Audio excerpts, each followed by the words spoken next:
Let's bring in the, for more on this, let's bring in the Executive Director, Center for Anti-Corruption and Open Leadership, Debo Adeniro. He joins me virtually on the program. Good to have you join us. Thank you very much. Greetings from USC in Osun State. Thank you. Greetings to your people as well. But I want to get into this from the and looking at the very comment that was made last year by the Minister of Justice, Lateef Fagbemi, where he said that the president is committed to the fight against corruption, and he's also committed to eradicating that menace at all levels. We've seen the president suspend executive directors of departments and agencies just because they're under investigation by the EFCC. What do you make of the body language of the president and this administration towards the fight against corruption? Thank you very much. It's not only the Attorney General of the Federation that said that the president actually meant business when he said he was going to fight corruption. A lot of people didn't believe him, and now he has barred his fans and has actually proven that he can not only bark, he can also bite. And he is even fighting it with all the energy that is more than president.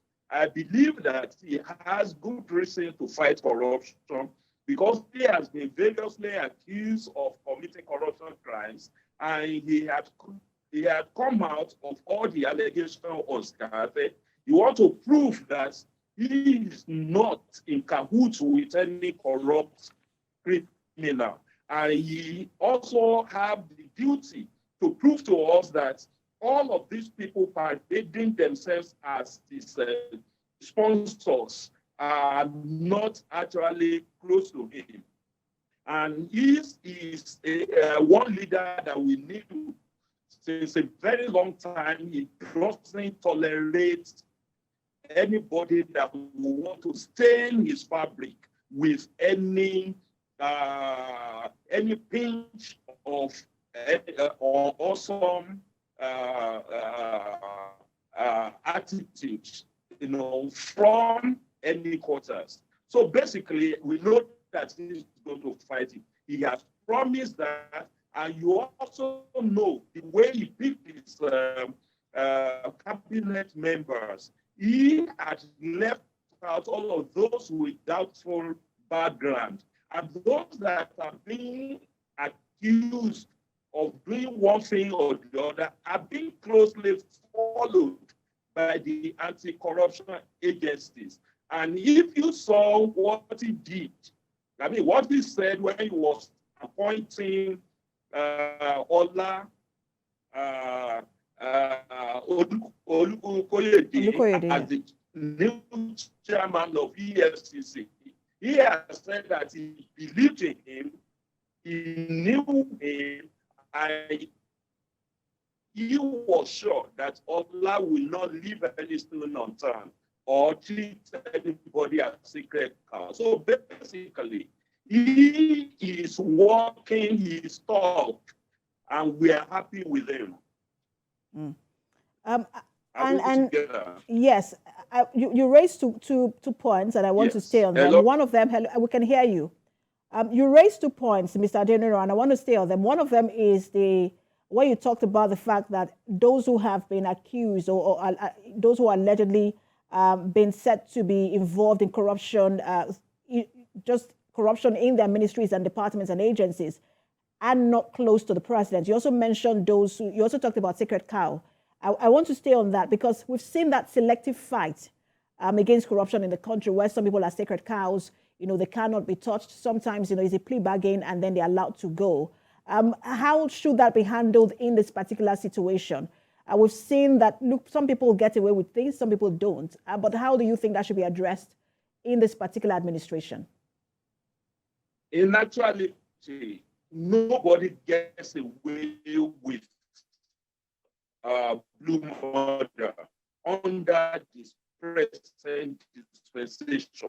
If they have any reprieve, is just a temporary relief because the president will not, I believe, because I knew him even before he became the governor, will not tolerate anybody that wants to violate the rights of other people, no matter what circumstances. Now, there are people that have entered into plea bargain. Plea bargain doesn't mean that they have been let out of the hook. They will still be tried. They will only be, their sentences, it's only their sentences that will be Mr. Debo, let me put you on hold now and take a break. I was speaking to Debo Adeniran earlier. He's the Executive Director, Center for Anti-Corruption and Open Leadership. We're speaking about the anti-corruption fight of this administration. We have him back now. Mr. Debo, I want to ask you about, because you were speaking to how, that cherry picking in terms of who gets investigated and who doesn't get investigated. But I also wanted to ask you about the strategy of this administration, Ola Olukoyede. He has said he's not going to do that media frenzy when it comes to the war against corruption. What do you make of his strategy so far, especially in light with what we saw at the Dangote headquarters? I think that was yesterday. Well, I believe that Ola is using a different approach to getting at those suspected to have committed corruption crimes. He has promised that he was not going to use Gestapo methods in apprehending those that have been suspected to have committed corruption crimes, and that may be what he's doing. But then that doesn't mean that they will not raid places that they suspect harbor proceeds of corruption. That might be what is responsible for the way they have been operating so far.